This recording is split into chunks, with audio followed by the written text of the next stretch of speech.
Professeur? Allô? Allô, oui, professeur, on peut commencer. On commence. Salam alaikum. Bonjour tout le monde. Donc on va faire aujourd'hui le cours sur l'insuffisance cardiaque. Donc c'est un cours très très important puisque vous savez que l'insuffisance cardiaque c'est l'aboutissement de pratiquement toutes les pathologies cardiaques. Ça veut dire qu'à chaque fois qu'on a une atteinte valvulaire ou la myocardique ou péricardique ou endocardique ou extracardiaque vasculaire, l'aboutissement final, c'est l'insuffisance cardiaque. Donc, c'est l'aboutissement de pratiquement toutes les pathologies en cardiologie. C'est une affection très fréquente. C'est pratiquement la première cause d'hospitalisation par le biais de ces décompensations en cardiologie. C'est pour ça que c'est un cours très important. Et en cardio, ça représente pratiquement à elle seule une sous-spécialité. Il y a des cardiologues qui se sous-spécialisent uniquement en insuffisance cardiaque. Donc, on va le faire en deux parties. Une première partie aujourd'hui, c'est la partie diagnostique. Et la partie pronostic et traitement, on va la faire dans une autre séance. Donc, un petit rappel sur le fonctionnement cardiaque. Donc, le cœur, il assure le débit cardiaque. Donc, la fonction du cœur, c'est d'assurer le débit cardiaque. Le débit cardiaque nécessaire pour les besoins métaboliques et nutritionnels. Donc, comment il va assurer ce débit cardiaque? Par le biais essentiel de l'éjection. Donc, l'éjection se fait en systole. Donc, la fonction systolique du cœur, c'est l'éjection. Donc, il va pomper, que ce soit pour le ventricule gauche, il va pomper donc, le volume, appelé le volume d'éjection systolique. Une partie du volume qui est éjecté, c'est le volume d'éjection systolique qui va être éjecté dans l'aorte pour le ventricule gauche et dans l'artère pulmonaire pour le ventricule droit. Donc, c'est la fonction systolique qui est l'éjection. Mais pour permettre cette fonction systolique, pour une bonne éjection, il y a une deuxième fonction très importante, c'est la fonction diastolique. Donc, en diastole, le ventricule gauche, il se relâche. Il a une compliance, ça veut dire qu'il est compliant, il peut se relâcher, il peut se dilater un petit peu, et comme il va se dilater, il peut recevoir le son des oreillettes. L'oreillette gauche pour le VG et l'oreillette droite pour le ventricule droit. Cette relaxation est très importante, indispensable pour les ventricules. Parce que sans qu'il y ait relaxation, il n'y aurait pas de remplissage au niveau des ventricules. Et sans qu'il y ait de remplissage important au niveau des ventricules, on n'aura pas une éjection suffisante en systole. Donc vous avez la fonction systolique, c'est l'éjection. La fonction diastolique, c'est la relaxation. Quand on atteint la fonction systolique, donc le ventricule, que ce soit gauche ou droit, n'éjecte pas la quantité suffisante. Donc la fraction éjectée, ce qu'on appelle la FE, fraction éjectée, est inférieure à la norme. Donc il va rester du volume au niveau des ventricules. Ensuite, le sang, il va stagner en amont. Mais le ventricule, il va stagner en amont au niveau de l'oreillette gauche pour le VG et l'oreillette droite pour le VD. Ensuite, en amont de l'oreillette gauche, c'est la circulation pulmonaire pour le cœur gauche. En amont de l'oreillette droite, c'est la circulation veineuse systémique pour le ventricule droit. Donc, vous avez la congestion pulmonaire pour le cœur gauche quand il ne fonctionne pas bien. Vous avez la congestion veineuse périphérique pour le cœur droit quand il ne fonctionne pas au systole. En diastole, c'est la même chose. Si le ventricule gauche ne se relâche pas, imaginez que cette image, elle se maintient en diastole. Donc, le cœur est toujours contracté, il n'est pas relâché. donc il ne peut pas recevoir le son à partir des oreillettes. Donc il y aura une stagnation au niveau des oreillettes. Et puis une stagnation toujours en amont. Congestion pulmonaire pour le cœur gauche et congestion périphérique pour le cœur droit. Donc les conséquences sont les mêmes. Que ce soit une atteinte de la fonction systolique, une atteinte de la fonction diastolique. La conséquence, c'est qu'il y aura une congestion en amont au niveau des oreillettes. Ensuite, la circulation pulmonaire pour le cœur gauche, la circulation veineuse périphérique pour le cœur droit. Ça, c'est les conséquences en amont. Et les conséquences en aval, c'est la diminution du débit en aval, débit aortique pour le cœur gauche et débit pulmonaire pour le cœur droit.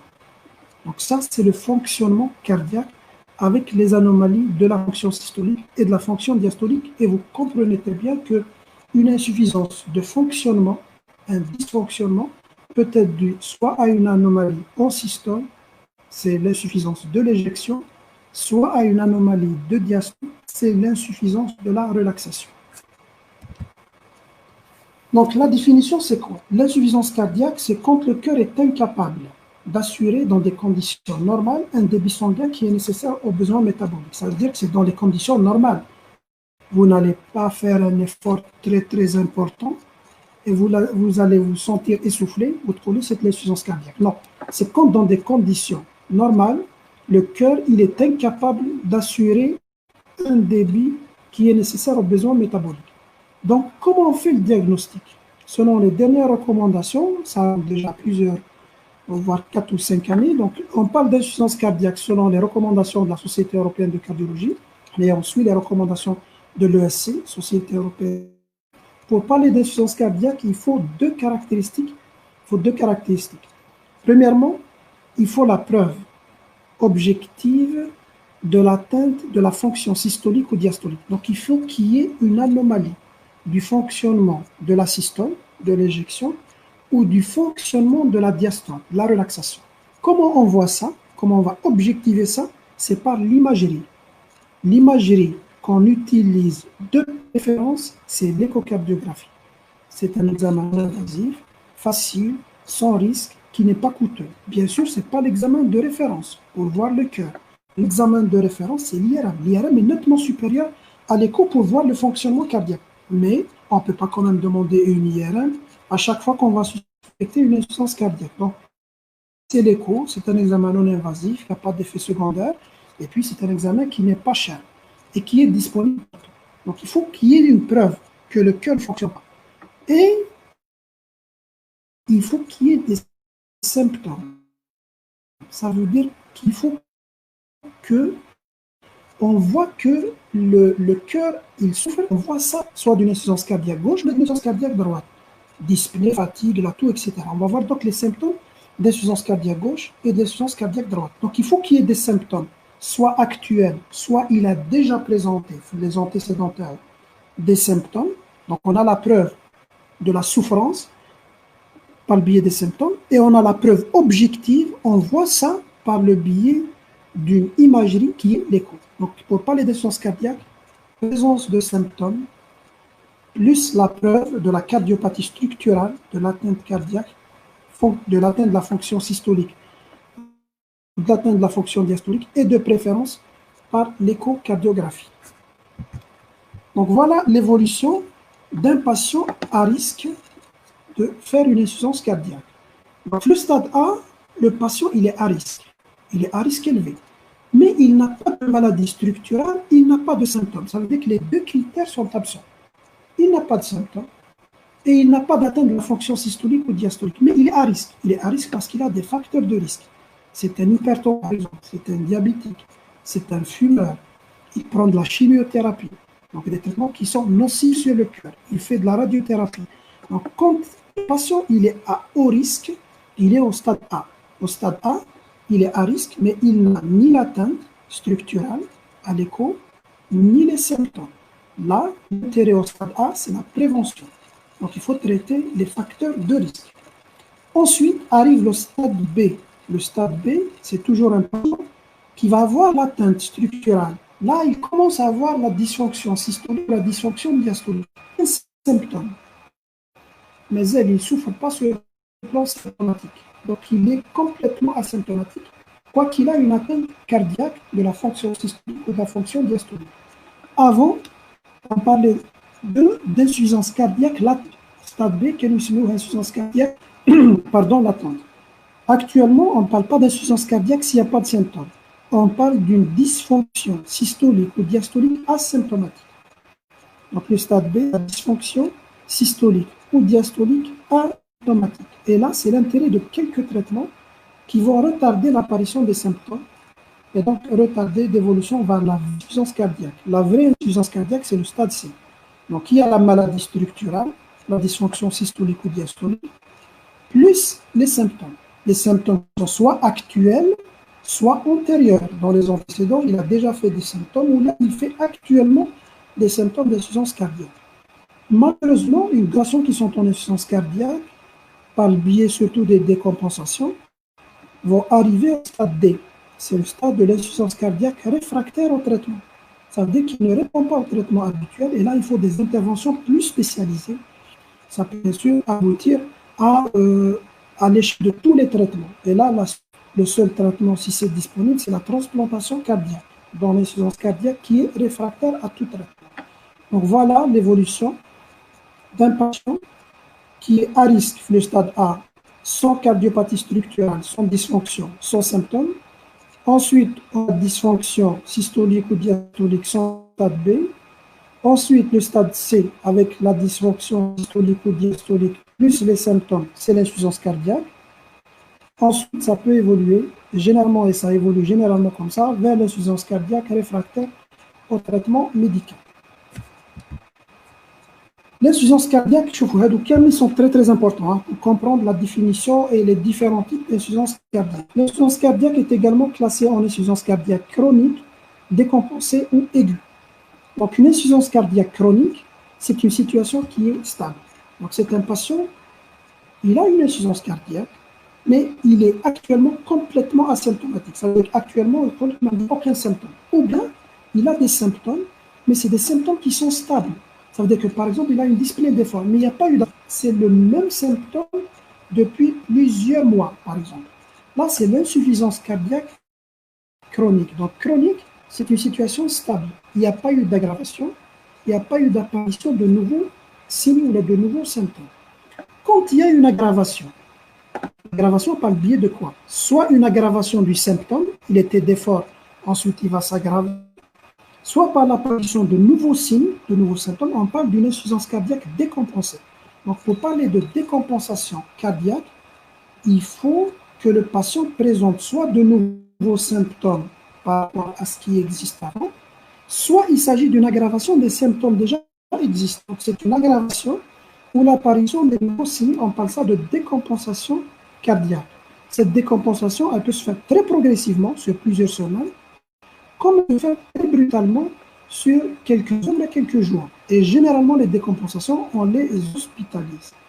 Si cette décompensation est très brutale, on parle d'une insuffisance cardiaque aiguë. Aiguë, c'est une décompensation très rapide. Donc, apparition très rapide de nouveaux signes ou de l'état. Ça, c'est ce qu'on appelle une insuffisance cardiaque aiguë. Ensuite, on classe les insuffisances cardiaques selon gauche, droite ou globale. Quand il y a une prédominance des signes congestifs pulmonaires, notamment de la dyspnée, l'orthopnée, les rats crépitants, etc., ça, c'est une insuffisance cardiaque gauche. Donc, prédominance des signes congestifs au niveau des poumons. Quand il y a une prédominance des signes congestifs au niveau veineux, soit les veines caves supérieures, les veines caves inférieures, turgescence des veines jugulaires, reflux hépatojugulaire, les œdèmes des membres inférieurs, l'acide, l'hépatomégalie, ça c'est des signes congestifs au niveau des veines caves, supérieures et inférieures. Ça c'est l'insuffisance cardiaque droite. Quand on a l'association des signes gauche et des signes droits, on parle d'une insuffisance cardiaque globale. Quand est-ce qu'on va parler d'une insuffisance ventriculaire gauche ou droite? C'est quand la cause de l'insuffisance cardiaque, si la cause de l'insuffisance cardiaque, c'est le ventricule. Si la cause de l'insuffisance cardiaque, c'est le ventricule qui est atteint, on parle d'une insuffisance cardiaque gauche, insuffisance ventriculaire gauche. Mais si le ventricule est normal, alors que le patient il présente des signes congestifs, on parle d'une insuffisance cardiaque gauche sans insuffisance ventriculaire. Exemple, dans le cours d'hier, le rétrécissement mitral. le rétrécissement mitral, on arrive au signe congestif pulmonaire, la dyspnée, l'orthopnée, etc. Donc, c'est une insuffisance cardiaque gauche, alors que le ventricule est strictement normal. Donc, c'est une insuffisance cardiaque gauche sans insuffisance ventriculaire. Donc, il faut bien comprendre et maîtriser cela, parce que c'est très important. Il y aura des malades, par exemple, à présenter, et vous allez dire, j'ai reçu, par exemple, un malade qui est en décompensation cardiaque globale. Si vous dites ça, on comprend rapidement que le malade a eu une aggravation de son état avec apparition des signes gauches et des signes droits. Si vous dites le malade il présente une insuffisance cardiaque aiguë gauche, on comprend rapidement que cette décompensation est brutale et que c'est uniquement les signes gauches congestifs, sans qu'il y ait des signes congestifs, donc veineux. Et on classe l'insuffisance cardiaque en fonction du degré d'altération, c'est-à-dire l'atteinte de la fonction systolique ou l'atteinte de la fonction diastolique. Quand il y a une atteinte de la fonction systolique, donc anciennement appelée l'insuffisance cardiaque systolique, quand il y a une atteinte de la fonction systolique, donc on aura la fraction d'éjection qui est basse. La fraction d'éjection, c'est le volume éjecté, volume d'éjection systolique, sur le volume télédiastolique. Normalement, un sujet normal, il a une FE supérieure à 50%. Ça veut dire qu'un sujet normal, il va éjecter au moins 50% du volume télédiastolique. Quand la fraction d'éjection est inférieure à 40, il s'agit d'une insuffisance cardiaque systolique. Mieux, on l'appelle actuellement mieux, une insuffisance cardiaque à fraction d'éjection ABC réduite, ou une insuffisance cardiaque par atteinte de la fonction systolique. C'est-à-dire quand la fraction d'éjection est inférieure à 40. S'il y a une insuffisance cardiaque avec fraction d'éjection normale, supérieure à 50, on parle d'une insuffisance cardiaque par atteinte de la fonction diastolique ou l'insuffisance cardiaque diastolique. Entre 40 et 50, c'est l'insuffisance cardiaque intermédiaire, la fraction d'éjection intermédiaire. Donc retenez la base pour faire la différence entre l'insuffisance cardiaque systolique et diastolique, c'est la fraction d'éjection. FE basse inférieure à 40%, c'est l'insuffisance cardiaque systolique, la fraction d'éjection réduite. Si la FE est normale, supérieure à 50, et qu'on a le tableau d'insuffisance cardiaque, dans ce cas-là, on parle d'une insuffisance cardiaque diastolique ou la fraction d'éjection préservée. Si le malade est complètement asymptomatique, alors qu'il a de la dysfonction, on parle d'une dysfonction systolique ou la diastolique asymptomatique. Retenez que pour parler d'insuffisance cardiaque, il faut que le malade présente des symptômes, ou bien il a déjà présenté des symptômes dans ses antécédents. Ça, c'est pour la classification de l'insuffisance cardiaque. Donc, quels sont les facteurs qui déterminent le débit cardiaque? Parce que l'insuffisance cardiaque, c'est la diminution du débit. Donc, c'est le volume d'éjection, le débit cardiaque, c'est le volume d'éjection fois la fréquence cardiaque, aux alentours de 5 plus ou moins 1 litre. Donc, il y a de larges variations. On peut indexer le débit à la surface corporelle, et là, ça ne varie pas beaucoup, c'est 3,3 plus ou moins 0,3 litres par minute. Donc, qu'est-ce qui peut varier? Le débit cardiaque, c'est le volume d'éjection systolique et la fréquence cardiaque. Donc, le volume d'éjection systolique, il va dépendre de quoi? Il va dépendre de la précharge, de la post-charge et de la contractilité ou l'inotropisme. La fréquence cardiaque, le deuxième paramètre, elle est sous la dépendance du système nerveux autonome, c'est-à-dire le système nerveux sympathique, il accélère le cœur. Et le système nerveux parasympathique, il va diminuer la fréquence cardiaque. Donc, le volume d'éjection systolique, il dépend de la précharge. La précharge, c'est la charge imposée au ventricule. Donc, c'est le volume télédiastolique. La précharge, c'est le volume qu'on va charger au niveau du ventricule juste avant sa contraction. Ça, c'est la précharge. Selon la loi de Frank-Starling, plus le volume est important, plus la dilatation est importante, et plus la force contractile est importante, mais jusqu'à une certaine limite. C'est ce qu'on appelle la limite de la loi de Frank-Starling. Au-delà de cette limite, s'il y a un volume très important, on aura une surcharge importante et on aura au contraire une diminution de la force contractile. Donc, il faut savoir que si on augmente la précharge, le volume, au niveau télédiastolique, on augmente le débit cardiaque, le volume éjecté, jusqu'à une certaine limite. Ensuite, on aura l'effet inverse. La post-charge, c'est quoi? Post-charge, c'est la charge qu'on va imposer au ventricule. C'est les résistances. C'est toutes les résistances à l'éjection. Les résistances aortiques pour le VG et les résistances pulmonaires pour le VD. Donc, plus il y a les résistances, plus le débit va diminuer. Donc, plus il y a une augmentation de la post-charge, plus il y a une diminution du volume d'éjection systolique. Et enfin, on a l'inotropisme. L'inotropisme, c'est la contractilité, c'est la capacité intrinsèque. C'est la capacité, c'est-à-dire c'est la force du ventricule à se contracter. Cette force, elle est modulée également par le système nerveux sympathique et parasympathique. Donc, je résume. Le volume d'éjection systolique est dépendant de trois paramètres, précharge, post-charge, inotropisme. Plus la précharge est élevée, plus le débit augmente jusqu'à une limite, au-delà de laquelle il y a l'effet inverse. La post-charge, plus la post-charge augmente, plus le débit va diminuer. Et l'inotropisme, plus il y a de l'inotropisme, plus le volume va augmenter. Et plus il y a moins d'inotropisme, il y aura moins de débit cardiaque. Quels sont les mécanismes de l'insuffisance cardiaque droite ou de l'insuffisance cardiaque gauche? Il y a trois principaux mécanismes. Soit il s'agit d'une diminution de l'inotropisme, soit il s'agit d'une augmentation de la précharge ou une augmentation de la post-charge. Toutes les insuffisances cardiaques, ça tourne autour généralement de ces trois mécanismes. Donc on a le premier mécanisme, c'est l'un des mécanismes les plus importants, c'est l'altération de la fonction systolique.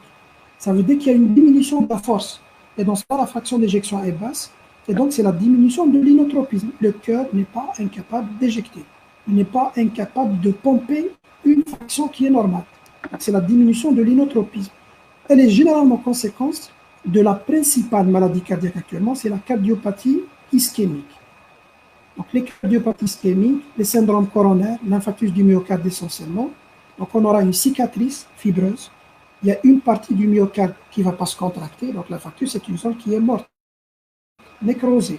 Donc, cette partie ne va pas se contracter. Donc, la force contractile totale va diminuer et on aura une diminution d'inotropisme et donc une altération de la fonction systolique.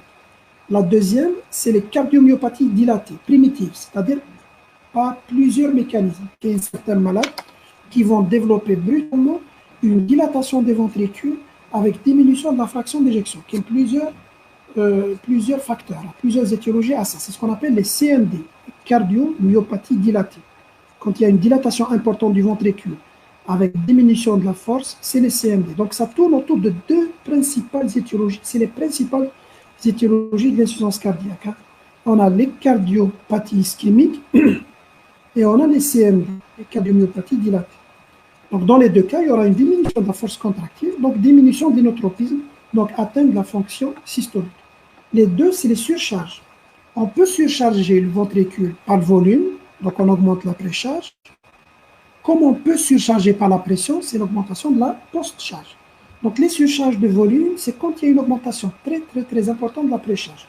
Ça veut dire que le volume, il est en excès de façon très importante sur les ventricules. C'est généralement les régurgitations. Par exemple, l'insuffisance mitrale, qui va surcharger le ventricule gauche. L'insuffisance aortique, la même chose, elle va surcharger le ventricule gauche. Donc on aura une augmentation de la précharge. Donc c'est une surcharge de volume. Les surcharges de pression, c'est l'augmentation de la post-charge. Quand il y a un obstacle à l'éjection, c'est la pression qui va augmenter sur le ventricule. Ce n'est pas le volume, c'est la pression. La cavité, elle est sous pression parce qu'elle va essayer d'éjecter contre des résistances. Donc la pression à l'intérieur de la cavité est élevée. Donc c'est une surcharge de pression par obstacle à l'éjection. C'est une augmentation de la post-charge. Donc c'est des obstacles. Donc à gauche, qu'est-ce qu'il peut y avoir comme obstacle?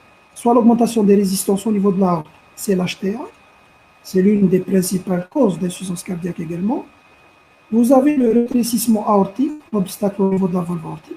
Et vous avez les cardiomyopathies obstructives, qui est une certaine forme de cardiomyopathie hypertrophique, où il y a une hypertrophie avec obstruction juste au-dessous de la valve aortique. C'est ce qu'on appelle les CMH, les cardiomyopathies hypertrophiques obstructives.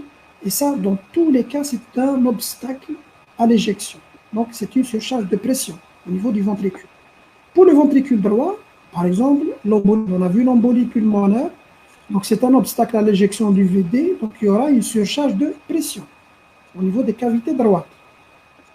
Et toute cause d'HTAP, hypertension artérielle pulmonaire. Donc, les HTAP, quand il y a une hypertension artérielle pulmonaire, c'est un obstacle à l'éjection pour le VD, et ça va entraîner des surcharges de pression. Donc, retenez, toutes les insuffisances cardiaques et toutes les étiologies tournent autour de soit une augmentation de la précharge, augmentation de la post-charge, surcharge de pression, ou diminution de la contractilité, donc atteinte de la fonction systolique. Quelles quels sont les mécanismes compensateurs? Quand il y a une insuffisance cardiaque, il va y avoir une diminution du débit cardiaque. Donc, on aura une hypotension et une hypoperfusion.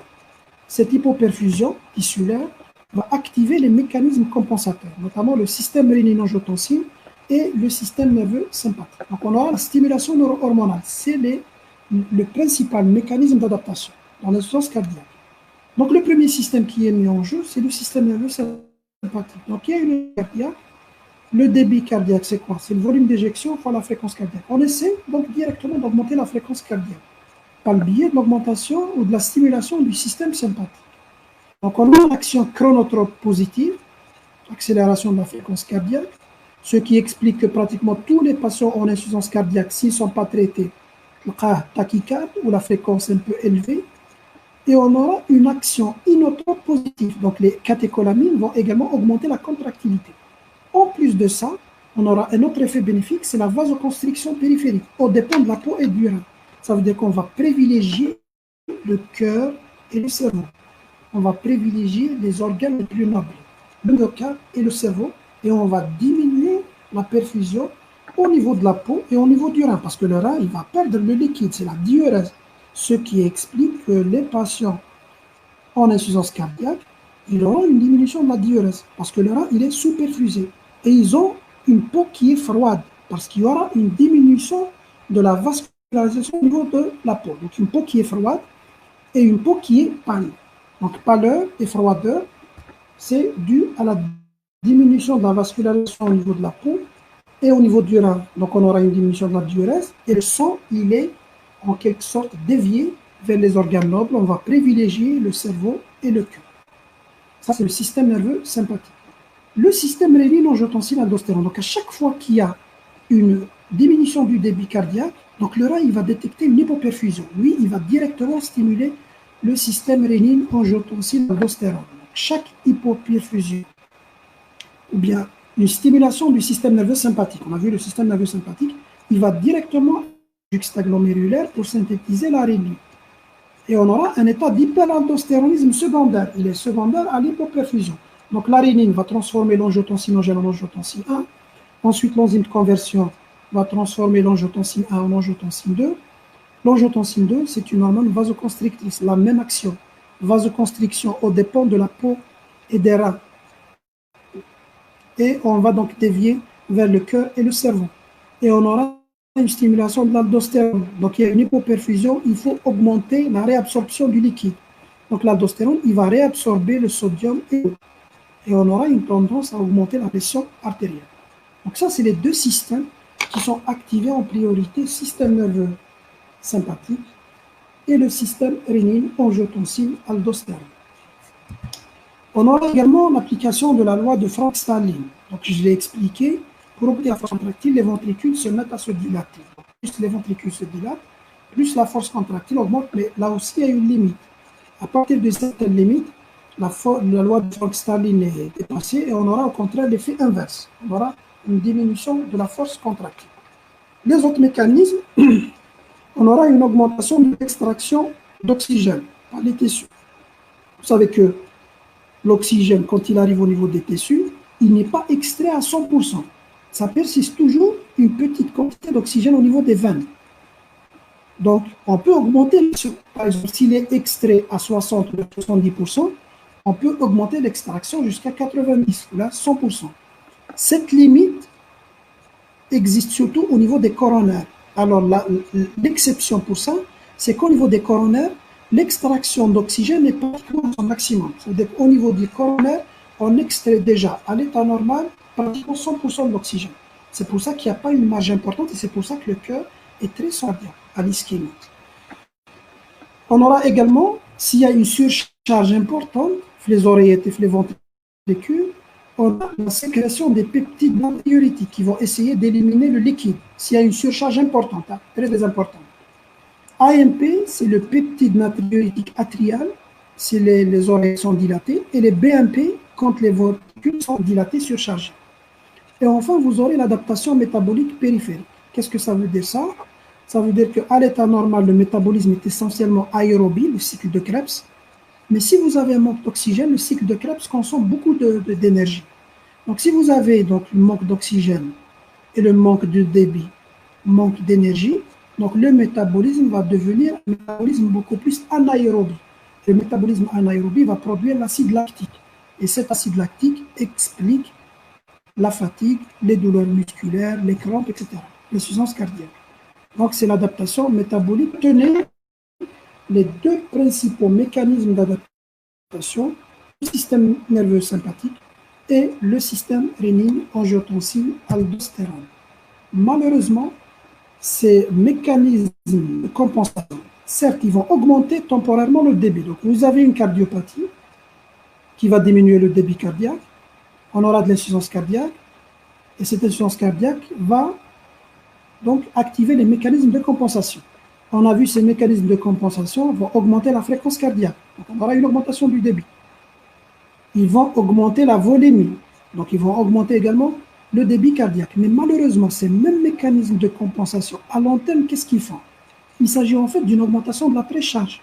Parce que si on augmente la volémie, on va augmenter beaucoup plus la précharge. On va augmenter le volume télédiastolique. Et toute augmentation de la précharge, on l'a vu, elle va créer une cardiopathie. Donc, elle va aggraver à la longue une cardiopathie en augmentant le volume. Les mécanismes de compensation, on a vu que ça produit de la vasoconstriction périphérique. Donc, elle va entraîner une augmentation de la post-charge. Et toute augmentation de la post-charge va diminuer le débit cardiaque. Donc, elle va aggraver la cardiopathie. Et l'accélération de la fréquence cardiaque va demander à consommer plus d'oxygène, alors que l'oxygène, il est déjà en quantité limite, ce qui va aggraver l'état myocardique et donc la cardiopathie. Donc, ces mêmes mécanismes de compensation qui vont produire une amélioration temporaire, on va dire du débit. Ils vont aggraver et ça va créer le cercle vicieux. Une fois ces mécanismes de compensation activés, ils vont régler cette affaire pendant quelques temps. Ensuite, ils vont aggraver. Quand ils vont aggraver, ça nécessite à stimuler plus. On stimule plus les systèmes de compensation. Ça va s'améliorer pendant un certain temps. Ensuite, ça va s'aggraver, ainsi de suite. Jusqu'à ce que ces mécanismes de compensation sont très dépassés. On aura l'insuffisance cardiaque dépassée. C'est pour ça que pour le traitement de l'insuffisance cardiaque, les seuls traitements qui sont indispensables, les seuls traitements qui ont prouvé qu'il y a vraiment un effet bénéfique, c'est les bloqueurs des systèmes de compensation. Il faut bloquer ces systèmes parce que c'est les systèmes endogènes qui sont responsables de la création du cercle vicieux et de l'aggravation de la cardiopathie. Donc, il faut bloquer les systèmes de compensation, il faut bloquer le système nerveux sympathique par des médicaments qu'on va voir, il faut bloquer le système rénine-angiotensin par des médicaments, et c'est les seuls dans l'insuffisance cardiaque, parmi tous les traitements qui ont été testés, seuls les bloqueurs du système rénine-angiotensin-aldostérone et seuls les bloqueurs du système nerveux sympathique vont avoir un net effet sur le pronostic et sur la mortalité, parce qu'ils vont casser ce cercle vicieux. Donc, quelles sont les étiologies de l'insuffisance cardiaque? Donc, on aura l'insuffisance cardiaque gauche et on a l'insuffisance cardiaque droite. Donc, l'insuffisance cardiaque gauche, donc on a dit surcharge de pression, surcharge de volume ou diminution de la contractilité. Donc, surcharge de pression, c'est l'augmentation des résistances. On a le rétrécissement aortique, l'HTA, la coarctation de l'aorte, la cardiomyopathie hypertrophique, et vous pouvez ajouter tout obstacle à l'éjection du ventricule gauche. Ça va créer une surcharge de pression, donc augmentation de la post-charge. Surcharge de volume, c'est quand le volume est en excès, c'est l'augmentation de la précharge. On a les fuites valvulaires, l'insuffisance mitrale, l'insuffisance aortique. On a les shunts, les cardiopathies congénitales avec shunt, communication interventriculaire, CIV, quand il y a un trou entre les deux ventricules, persistance du canal artériel. Toutes ces cardiopathies congénitales vont augmenter le volume qui arrive au niveau du ventricule gauche. Donc, ils vont dilater le ventricule gauche par augmentation de la précharge jusqu'à ce qu'elle dépasse la limite de l'oxytocine et on aura une diminution du débit et donc une insuffisance cardiaque gauche. Et on a un cas particulier d'insuffisance cardiaque par hyperdébit. Alors là, l'hyperdébit, c'est un cœur qui est strictement normal. Hein. Mais c'est les situations Hadoma qui nécessitent d'augmenter le débit. Par exemple, la patient qui est anémique, l'hémoglobine est basse. Donc le transport de l'oxygène diminue. Le transport d'oxygène diminue. Ce n'est pas parce que le cœur qui est incapable. Non, mais c'est parce que l'hémoglobine est basse. Donc qu'est-ce qu'il faut faire dans ce cas-là? Il faut augmenter le débit cardiaque. pour en quelque sorte compenser la diminution de l'hémoglobine. Et comme on va augmenter le débit cardiaque, on va augmenter le volume qui arrive à chaque fois au niveau des ventricules. Et donc, c'est une augmentation de la précharge. C'est ce qu'on appelle une insuffisance cardiaque par hyperdébit. On voit donc des ventricules qui sont très surchargés avec une cinétique qui est très conservée, voire même hyperkinétique. Donc, le ventricule, il travaille avec une force très importante, il est très dilaté. C'est l'insuffisance cardiaque par hyperdébit. Elle se voit dans les situations où il y a des fuites, par exemple une fistule artério-veineuse. Dans une fistule artério-veineuse, qui est une communication entre l'artère et la veine, donc il y a une fuite quelque part, donc il faut augmenter le débit. L'anémie, il y a un déficit d'hémoglobine, donc il faut augmenter le débit cardiaque. L'hyperthyroïdie, c'est une pathologie où il y a une hypersécrétion des hormones thyroïdiennes. Les hormones thyroïdiennes sont des hormones anabolisantes, donc ça augmente l'anabolisme, donc il faut demander plus de débit cardiaque. Donc toute situation qui nécessite d'augmenter le débit cardiaque de façon importante peut entraîner une insuffisance cardiaque par hyperdébit et c'est une surcharge de volume. Donc c'est une augmentation de la précharge. Donc augmentation de la postcharge, surcharge de pression, augmentation de la précharge, surcharge de volume et diminution de la contractilité. Donc c'est des atteintes au niveau du myocarde. La première, c'est les cardiomyopathies ischémiques, toutes les affections ischémiques. Les CMD, les cardiomyopathies dilatées. Et on a la myocardite, c'est une inflammation du péricarde, qui est un certain sujet. Alors la myocardite, elle se voit beaucoup plus chez des sujets jeunes. Et on voit de plus en plus de myocardite. Donc des sujets jeunes, voire même très jeunes, 20 ans, 30 ans, qui sont hospitalisés pour insuffisance cardiaque gauche brutale. Et quand on fait l'écho, on trouve que le ventricule gauche est très dilaté avec diminution importante de la fraction d'éjection. Quand on fait l'interrogatoire, généralement, c'est des patients qui ont fait déjà des affections virales. Une simple angine, une grippe avant, peut se compliquer d'une infection virale au niveau du myocarde et ça peut entraîner une myocardite avec atteinte sévère au niveau du myocarde, ça peut entraîner une insuffisance cardiaque gauche. Heureusement que les myocardites rédoma, elles sont donc réversibles, mais certains cas sont irréversibles. Des fois, certaines myocardites sont irréversibles et on voit de plus en plus de CMD, de cardiomyopathie dilatée, parce que c'est des patients qui ont déjà fait des myocardites. La myocardite et les CMD par myocardite, c'est la première étiologie de l'insuffisance cardiaque gauche par atteinte de la fonction systolique chez des sujets jeunes. Quand on voit un sujet jeune qui n'a pas de facteur de risque de cardiopathie ischémique et qui fait une cardiopathie dilatée avec diminution de la fraction d'éjection.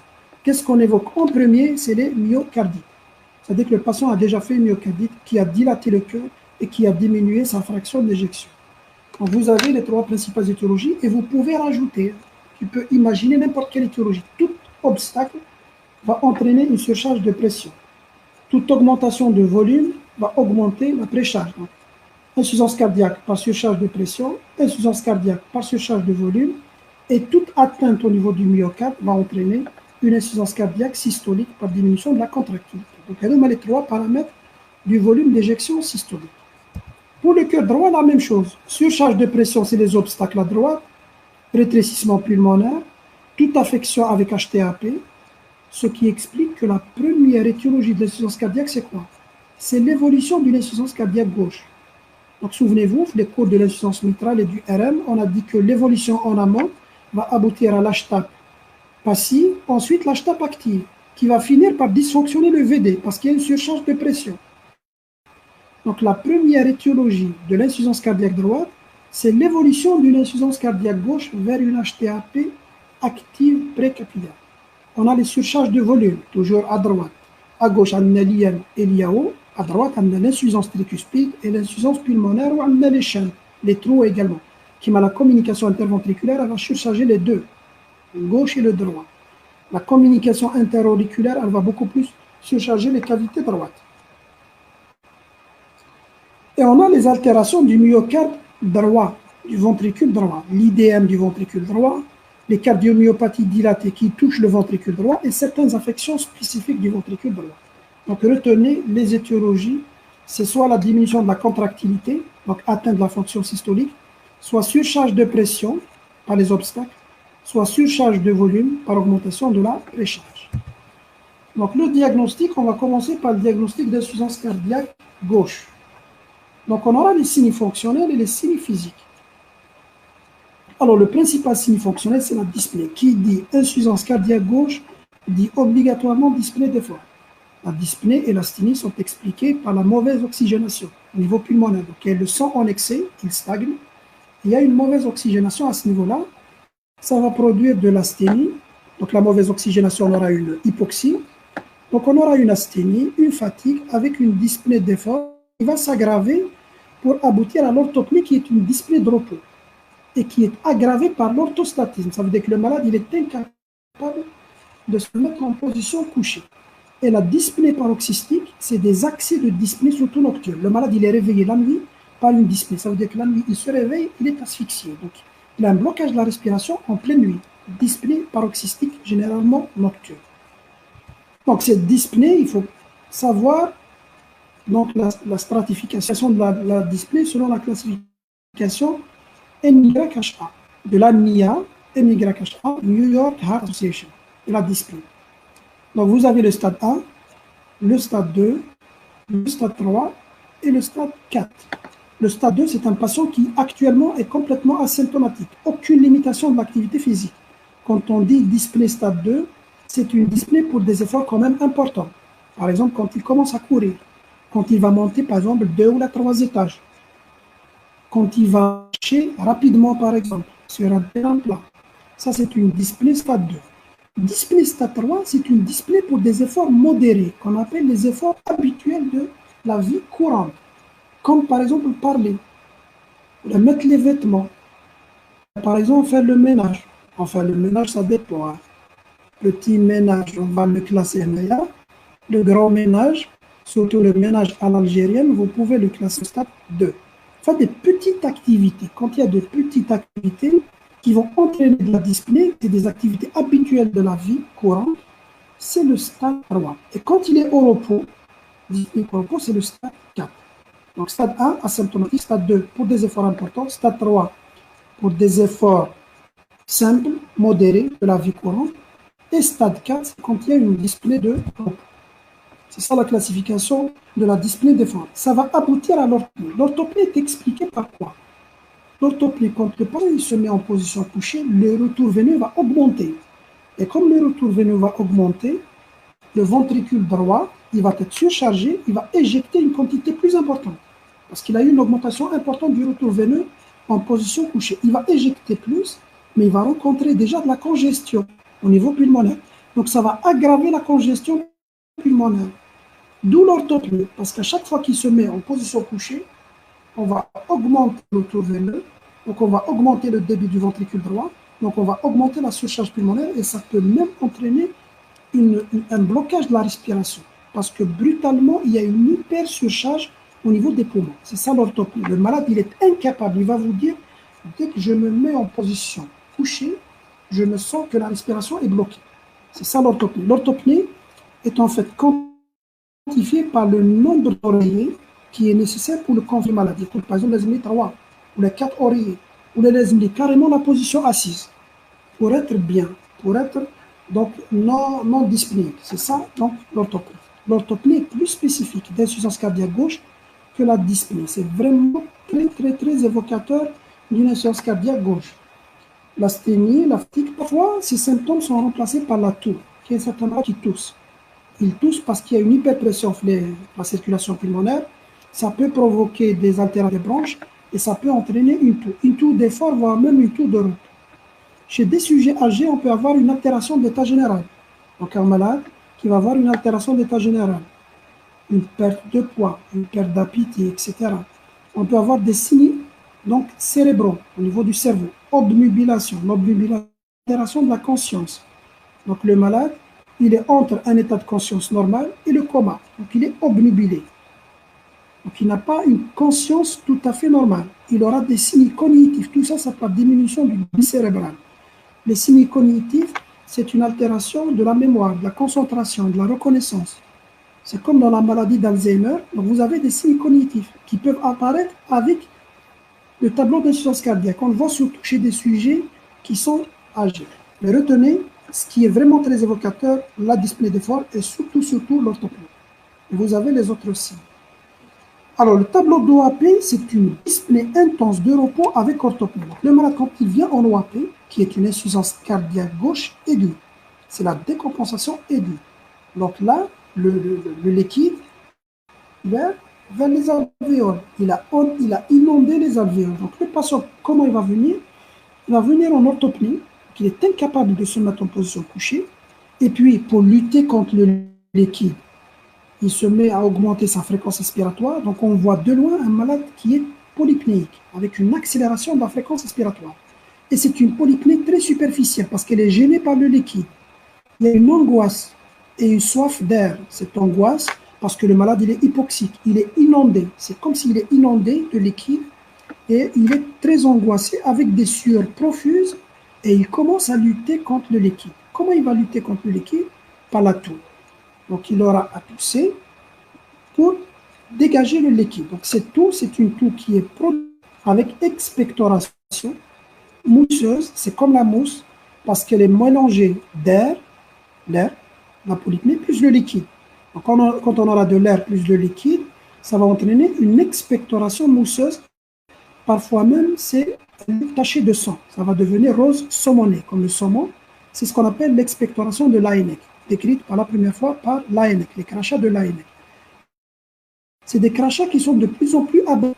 Donc, de plus en plus, il essaie de dégager le liquide. Mais l'évolution, sachez qu'un OAP n'évolue jamais vers la régression seule, de façon comme ça spontanée. L'évolution suit vers le décès, par asphyxie.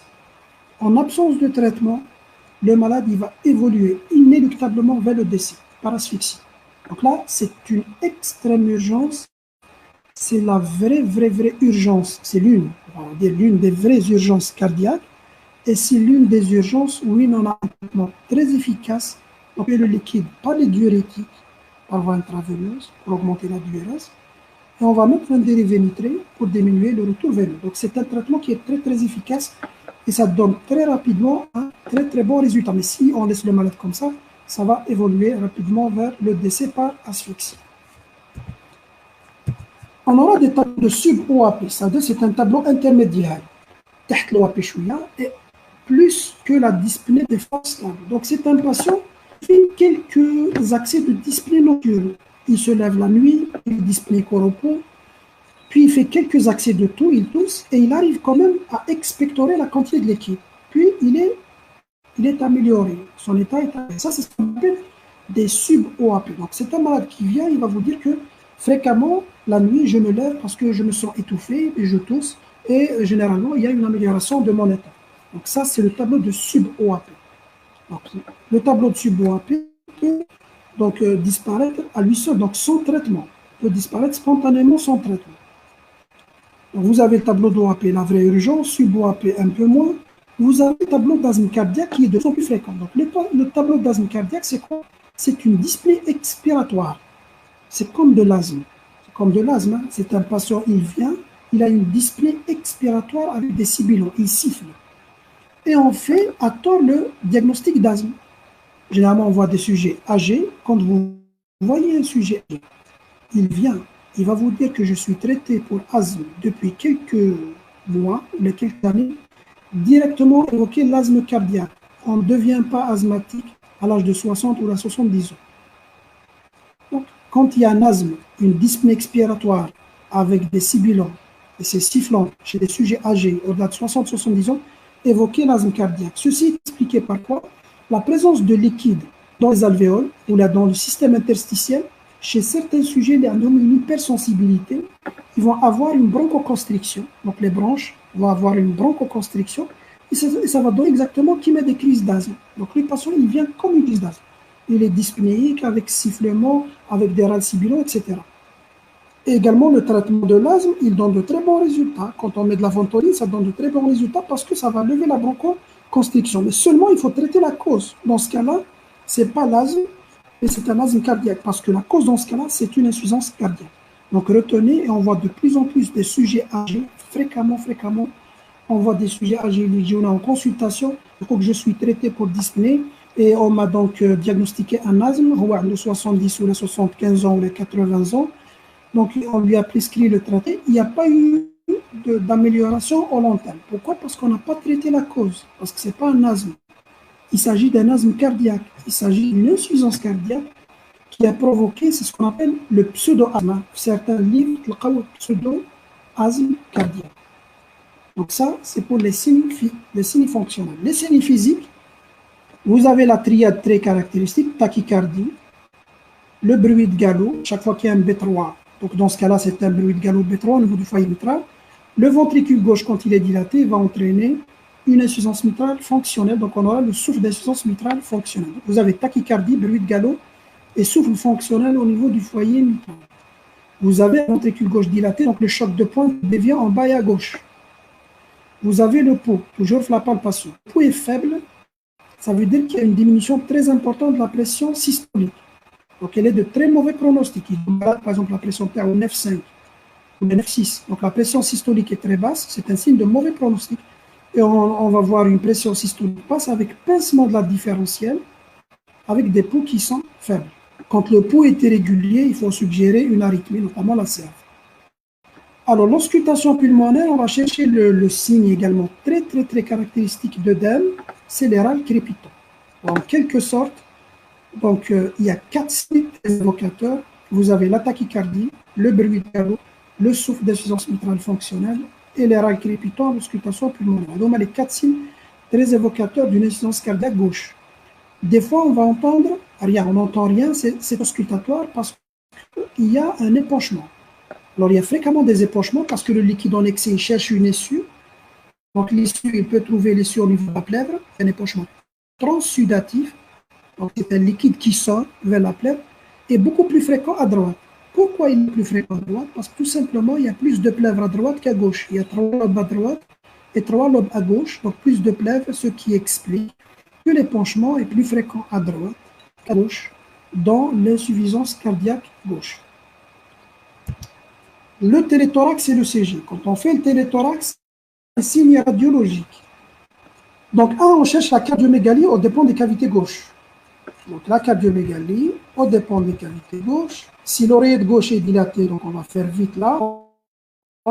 Dilatée, on aura un débord sur l'arc moyen qui devient gauche, qui devient convexe ou double bosse, double contour de l'arc inférieur droit.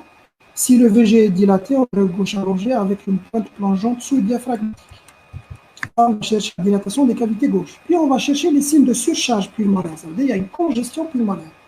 Alors le premier signe, c'est quoi? C'est la redistribution vasculaire vers les sommets. Vous savez qu'à l'état normal, les vaisseaux se dirigent vers le bas, que les bases sont mieux perfusées que les sommets. Et les sommets sont mieux ventilés. Donc il y a plus de ventilation, plus d'air au niveau des sommets liquides, parce qu'il y a une gravité vers le bas. Donc il y a plus de liquide vers les bases et plus d'air vers les sommets. Donc, et quand les artères se dirigent comme ça vers le haut, on aura une redistribution. C'est le premier signe d'insuffisance cardiaque. Expliquez pourquoi. Parce qu'il y a un manque d'oxygène. Il y a une insuffisance cardiaque, il y a une hypoxie. Donc l'oxygène, le sang, pardon, il cherche là où il y a l'oxygène en excès. Et là où il y a l'oxygène en quantité importante, il y a une redistribution apicale vers la vascularisation. On va voir des vaisseaux qui se dirigent vers le haut, au lieu de se diriger un peu vers le haut. C'est ce qu'on appelle la redistribution vasculaire vers les sommets. Ensuite, le deuxième signe, toujours il y a le liquide dans donc on aura de l'œdème et l'alvéole. L'œdème interstitiel, soit une scissurite. Donc, il se localise en une scissure. La scissurite, voilà comment on voit la scissurite. C'est cette ligne.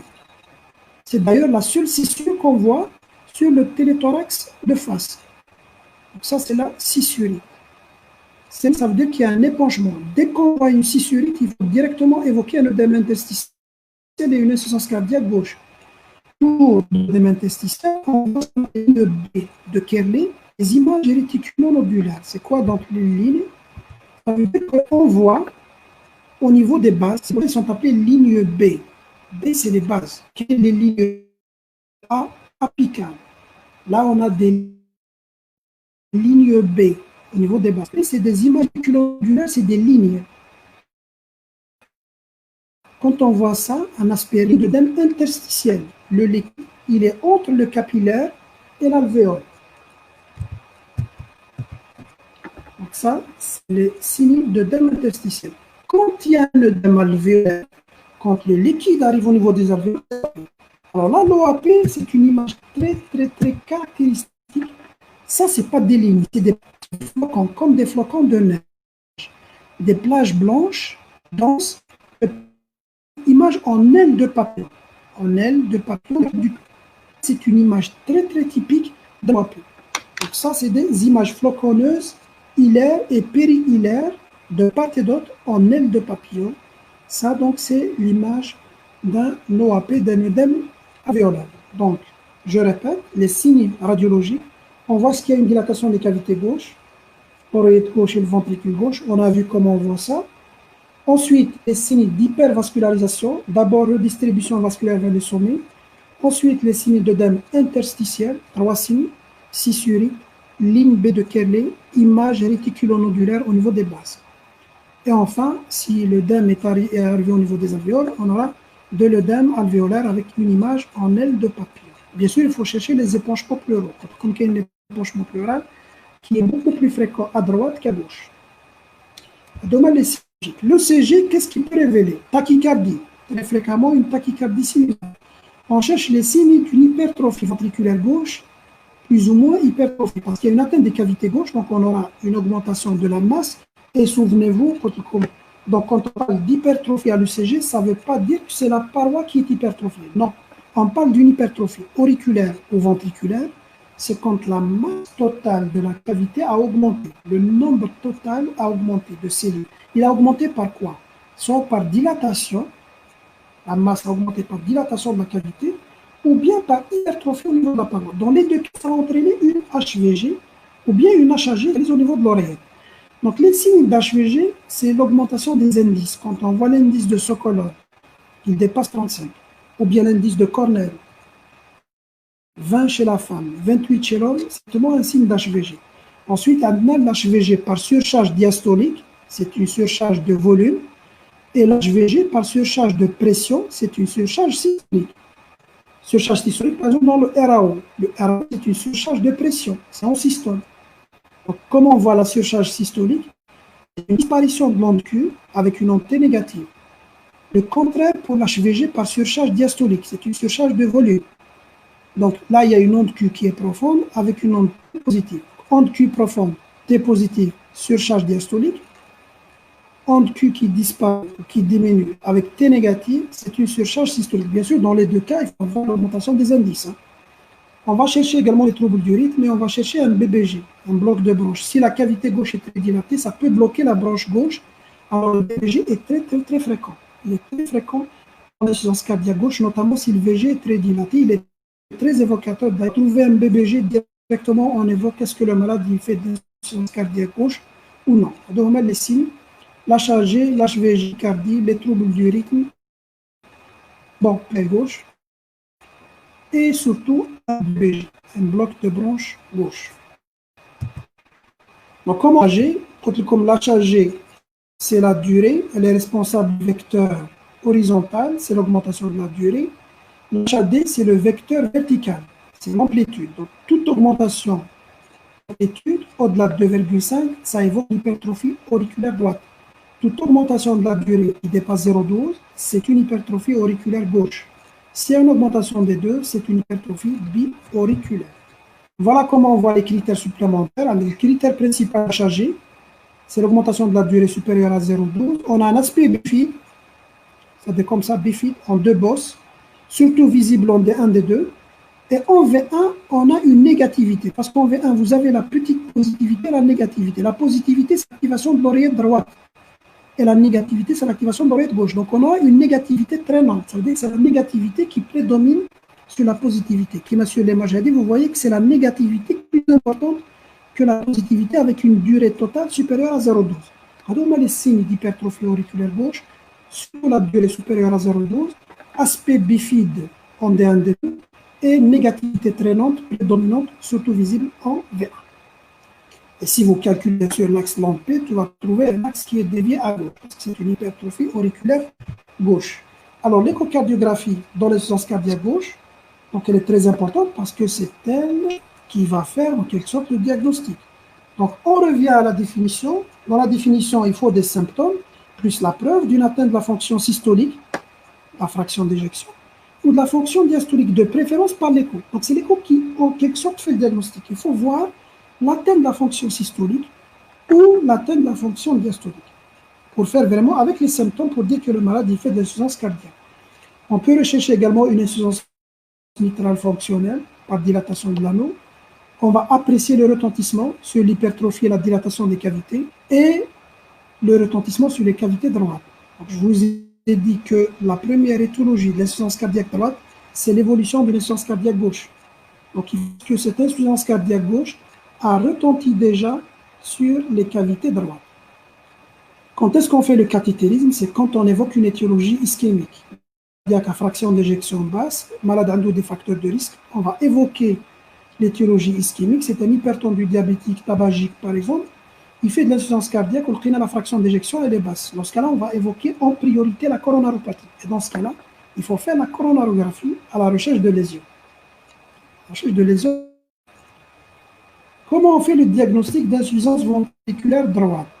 Alors, l'IVD, c'est surtout, il y a une surcharge au niveau de la circulation veineuse, veine cave supérieure et inférieure, et on les voit sous forme de points de côté à droite, qui met les points de côté qui apparaissent quand on fait un exercice physique intense, alors que nous, on n'est pas entraîné. C'est les points de côté, surtout à droite, c'est ce qu'on appelle les hépatalgies, parce qu'il y a une surcharge importante au niveau du foie. Plus ou moins display. Pourquoi j'ai écrit plus ou moins display? Parce que la principale étiologie d'IVD, c'est l'insuffisance cardiaque gauche. Et s'il y a une insuffisance cardiaque gauche qui a évolué vers l'insuffisance cardiaque droite, on aura donc une dyspnée qui est associée. Les semi-physiques, là c'est très facile. On a de la congestion, les veines caves supérieures et les veines caves inférieures. Donc qu'est-ce qu'on aura? On aura le reflux hépato-jugulaire, la turgescence des veines jugulaires, on aura un foie qui augmente de taille, l'hépatomégalie, très sensible derrière la palpation. Dès qu'on touche les malades, il devient donc une douleur importante à la palpation. Et vous avez la surcharge, l'acide, vous avez les œdèmes membres inférieurs. Tout ça, c'est des signes de surcharge au niveau des veines caves supérieures et inférieures. Qu'est-ce qu'on va chercher avec l'examen cardiaque? On va chercher un éclat de B2 au foyer pulmonaire, c'est signe une HTAP. Le souffle systolique d'insuffisance tricuspide, si le VD est dilaté. Donc là, on a fait également le cours de la sémiologie qui augmente en inspiration, c'est le signe de Rivero-Carvalho. Donc quand le VD est dilaté, il va dilater l'anneau tricuspide, il va donner une insuffisance tricuspide fonctionnelle et tous les souffles droits augmentent en inspiration profonde, signe de Rivero-Carvalho. Donc souffle systolique qui augmente en inspiration au niveau du foyer tricuspide. Voilà comment on cherche le signe de Harzer. On introduit le pouce et on demande au patient de faire une inspiration profonde. Si on va palper une masse qui touche le pouce, c'est le signe de Harzer positif. Voilà les œdèmes. Donc c'est des œdèmes qui prennent le godet, des œdèmes d'origine cardiaque. Et voilà une turgescence spontanée du jugulaire. Si cette turgescence apparaît quand on appuie sur le foie, ça c'est le reflux hépato-jugulaire. Donc ça c'est des signes de surcharge au niveau des veines caves supérieures et au niveau des veines caves inférieures et des membres inférieurs. Donc là c'est des signes qu'il faut chercher l'examen clinique. Le téléthorax, qu'est-ce qu'on va chercher? La dilatation. Donc à gauche on cherche la dilatation des cavités gauches, là on cherche la dilatation des cavités droites. Donc dilatation de l'OD et les signes de dilatation du VD et la dilatation de l'artère pulmonaire, donc toutes les cavités droites. Comment on voit ça? Donc quand l'OD est dilaté, on aura un arc inférieur droit allongé, sous double contour, comme ça. Et quand le VD est dilaté, on aura un arc inférieur gauche allongé avec une pointe sus-diaphragmatique en sabot. Si l'artère pulmonaire est dilatée, on aura une hyperconvexité de l'arc moyen gauche. Parce que l'arc moyen gauche, c'est l'artère pulmonaire. Donc c'est une hyperconvexité à ce niveau-là. Sans double contour de l'arc inférieur droit. Voilà une image très typique d'une insuffisance cardiaque droite. On aura une hyperconvexité, l'arc moyen gauche. C'est une artère pulmonaire très dilatée. Une convexité importante de l'arc inférieur droit. C'est une dilatation d'oreille droite. On a un cœur en sabot, une pointe qui est vraiment sus-diaphragmatique. Et on a la raréfaction des vaisseaux. Alors qu'à droite, à gauche, il y a une hypervascularisation. À droite, au contraire, notamment s'il y a une HTAP, donc il y a un obstacle à l'artère pulmonaire, il y aura au contraire une raréfaction de la vascularisation. Il faut oublier le poumon, il est très pauvre en vaisseaux. Donc, quand on voit ça, on évoque d'emblée donc un téléthorax d'une insuffisance cardiaque droite. Le CG, ce qu'on va chercher, Le CG, on a les signes d'hypertrophie auriculaire droite, les signes d'hypertrophie ventriculaire droite, parce que ça touche les cavités droites. Donc, les signes d'hypertrophie auriculaire droite, c'est l'augmentation de l'amplitude qui dépasse 2,5. Vous voyez, là, il y a une onde P ample, elle dépasse 2,5 mm sans augmentation de la durée. Et en V1, vous voyez une positivité exclusive. Donc, je vous ai dit en V1, la positivité correspond à l'OD, la négativité correspond à l'OG. Donc, s'il y a une hypertrophie auriculaire droite, c'est la positivité qui va prédominer. Donc, soit un aspect positif exclusif, ou bien diphasique avec prédominance de positivité.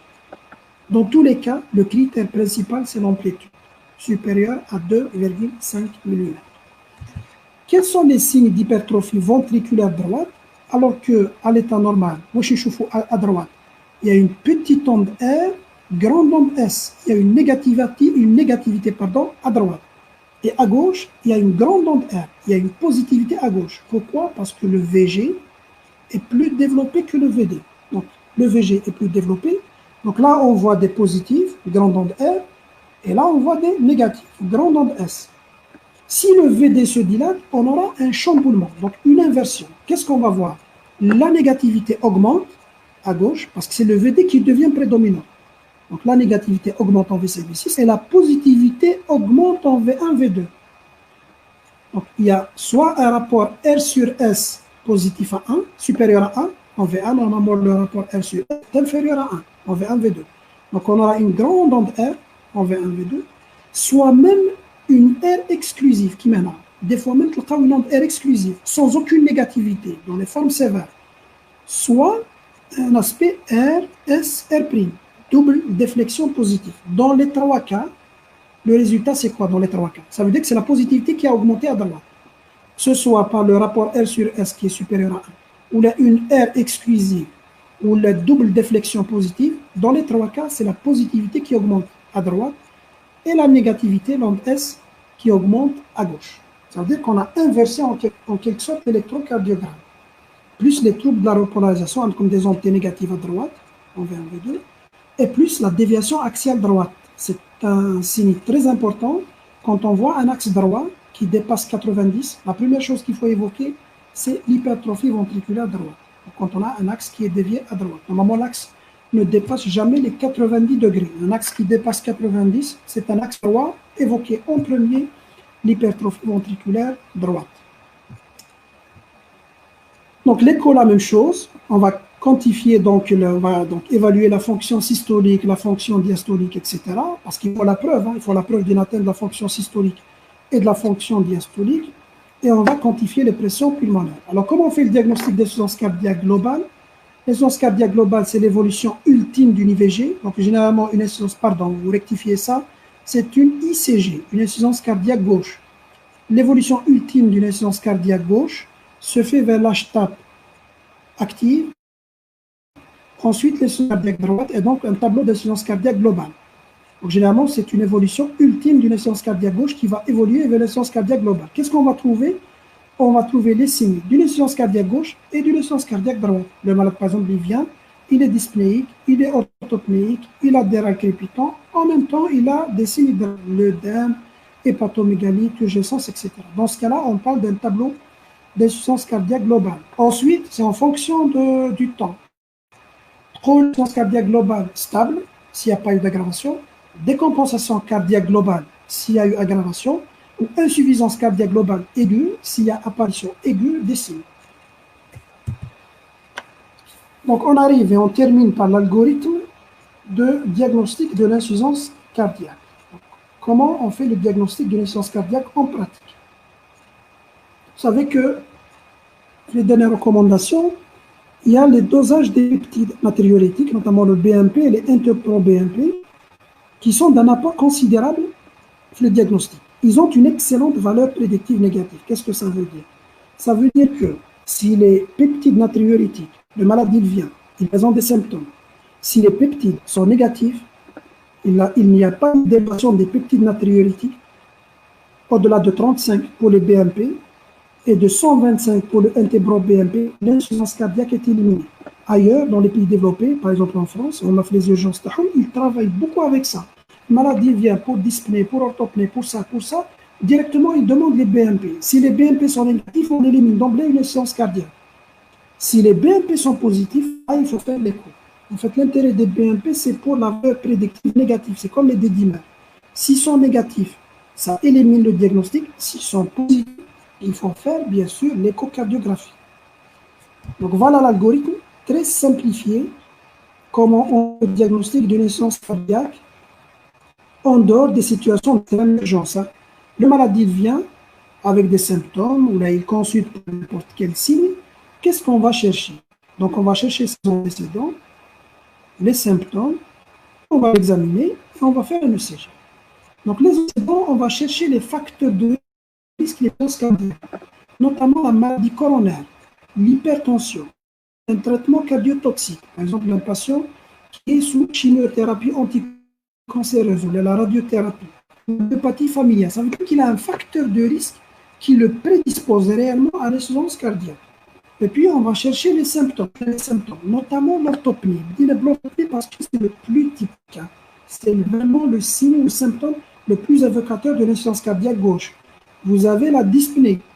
Vous avez la dyspnée paroxystique nocturne. Vous avez par exemple les hépatalgies à droite. Donc ça, c'est les symptômes. Ensuite, on va examiner le patient. On va chercher les signes gauche et les signes droit. Gauche, c'est beaucoup plus les crépitants, les bruits de galop. À droite, on va chercher les gestions, le reflux, les œdèmes, etc. Puis on fait le CG à la recherche de quoi? D'une surcharge. Surcharge auriculaire, HAG, HAD, ou la surcharge valvulaire, HVG ou HVD. Donc on va chercher une anomalie, notamment les hypertrophies. S'il n'y a que le malade, il n'a aucun antécédent, aucun facteur réellement qui le prédispose à l'insuffisance cardiaque. Et s'il n'y a aucun symptôme très évocateur, par exemple douleur thoracique, ce n'est pas un symptôme très évocateur d'une insuffisance cardiaque, et que la main est strictement normale, il n'y a ni signe gauche, ni signe droit, et que le CG est strictement normal, il n'y a aucun critère, ni à l'interrogatoire, ni à l'examen clinique, ni à l'ECG, l'insuffisance cardiaque est peu probable. Dans ce cas-là, on ne fait même pas l'écho pour confirmer l'état cardiaque. Mais s'il y a la présence d'au moins un critère, ça veut dire qu'il a au moins un antécédent, ou bien il a un symptôme évocateur, ou bien il a un signe physique, l'examen clinique, ou bien il a une anomalie. S'il y a un, là on a le choix. Si on a les BNP, il vaut mieux passer par les BNP. Si les BNP sont négatifs, on élimine le diagnostic. Si les BNP sont positifs, on fait l'écho cardiaque. Sinon, si on n'a pas le dosage disponible, comme chez nous, le dosage n'est pas toujours disponible, on fait directement l'écho. Parce que pour prouver le diagnostic, il faut les symptômes, les nerfs, et il faut l'atteinte de la fonction systolique ou diastolique à l'écho. Donc, on tourne pour confirmer ce l'écho. L'intérêt des BNP, NT-proBNP, c'est quoi? C'est en fait de dépister les malades pour lesquels on ne fait pas d'écho parce que les peptides aromates, ils sont négatifs. Donc, si les natriurétiques sont négatifs, le diagnostic d'insuffisance cardiaque est peu probable, et dans ce cas-là, on ne fait pas l'écho. Vous avez bien sûr le choix d'aller directement vers l'écho si les BNP, NT-proBNP ne sont pas disponibles. Voilà, je pense qu'on a terminé cette séance diagnostique. Demain, on va continuer avec les facteurs pronostiques et le traitement également une partie qui est, on va dire, assez longue.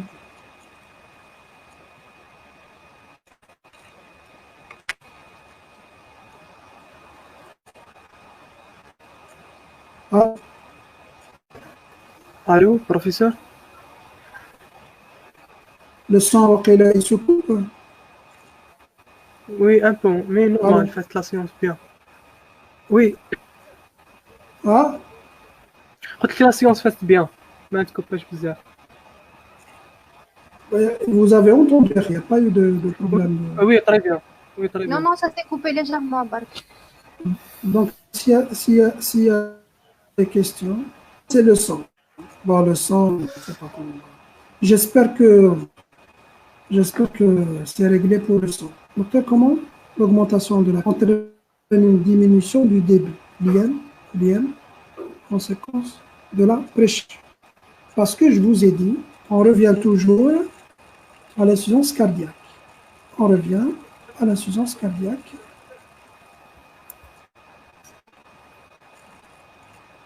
revient. Voilà, la planche avec.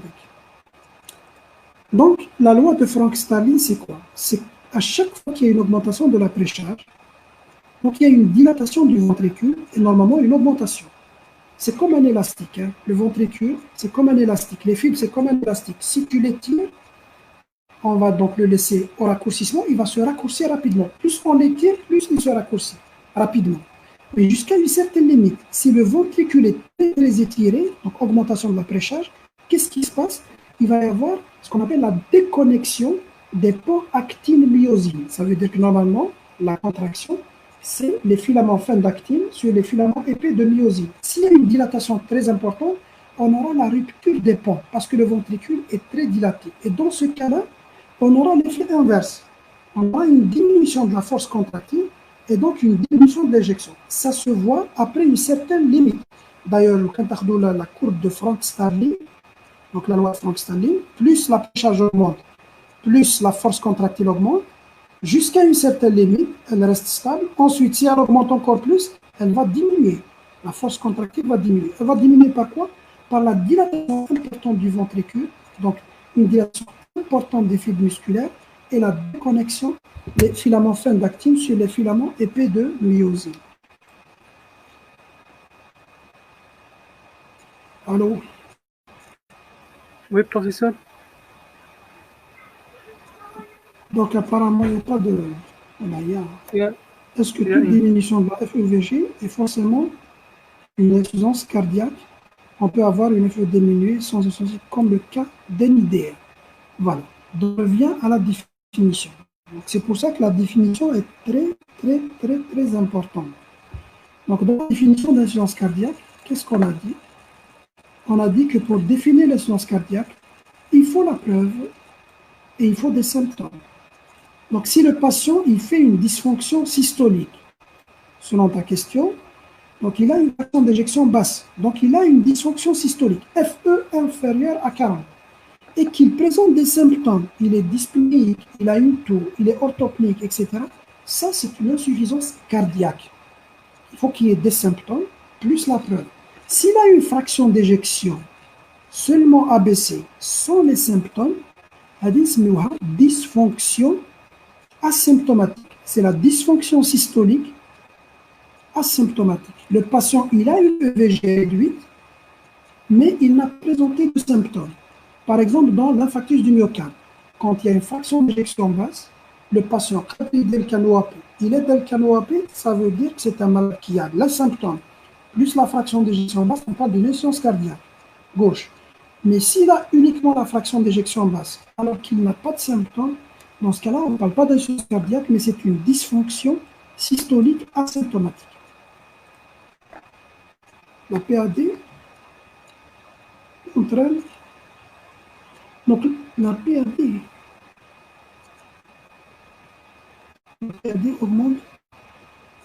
La PAD n'a rien à voir. Donc, la PAD n'a rien à voir avec la physiopathologie de l'insuffisance cardiaque. Donc, le volume d'éjection, il dépend de la précharge, c'est le volume. La post-charge, c'est les résistances et la capacité à se contracter.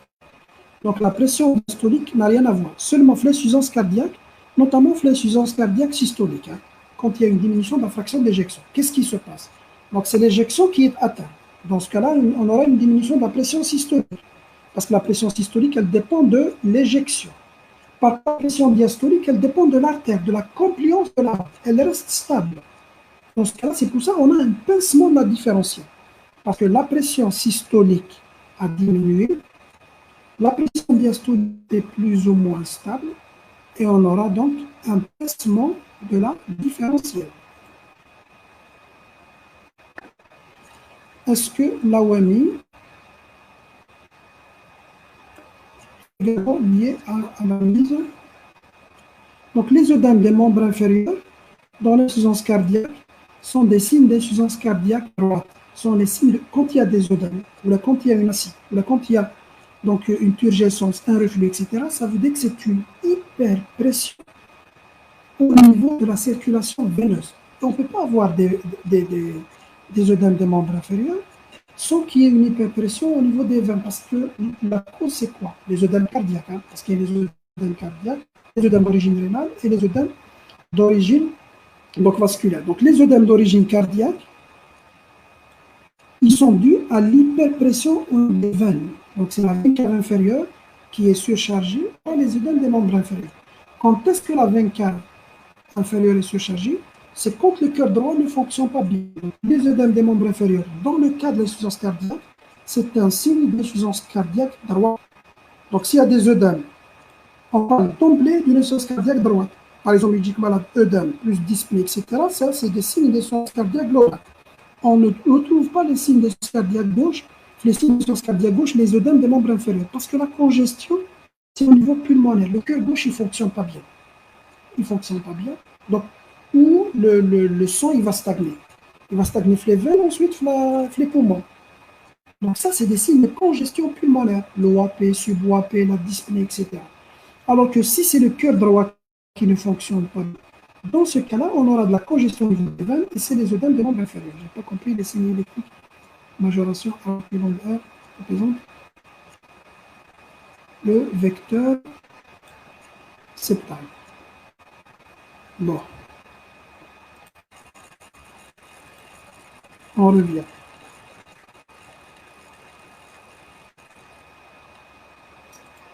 Voilà. Le premier, c'est le vecteur septal. Petite onde R. Il y a une petite onde Q. Ensuite, le vecteur principal. Le vecteur principal se dirige à gauche. Donc, on aura une négativité N et une positivité. Mais quand il y a une HVD, ce vecteur principal est dévié à droite parce que c'est une dilatation ou une hypertrophie du ventricule. Donc, dans ce cas-là, le VD, il devient prépondérant à l'LVG. C'est le VD qui est prépondérant sur le VG. Et dans ce cas-là, on va, au lieu d'avoir une négativité S, on aura une positivité. Donc, on aura un rapport R sur S qui est supérieur à 1, soit on aura exclusivement l'onde R. Tellement qu'il y a une importante dilatation du VD, on aura exclusivement, il n'y a que le vecteur principal qu'on voit. On aura une onde R exclusive, ou bien l'aspect en double déflexion positive, R, S, R'. Donc, dans tous les cas, l'augmentation de la positivité est due à quoi? À la déviation du vecteur principal vers les cavités droites, vers V1, V2. Ça veut dire que, ce qu'on voyait habituellement en V5, V6, on va le voir en V1, V2, et ce qu'on voit habituellement en V1, V2, on va le voir en V5, V6. On dit classiquement que l'HVD va bouleverser, elle va inverser l'aspect électrique normal.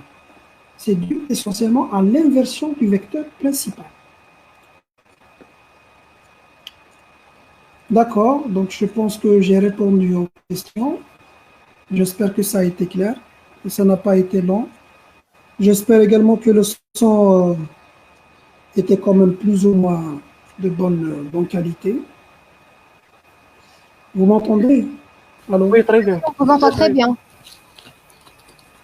Donc, on va faire la deuxième partie, Inch'Allah, on va dire après demain. Jeudi. D'accord? Ça serait plutôt pour jeudi.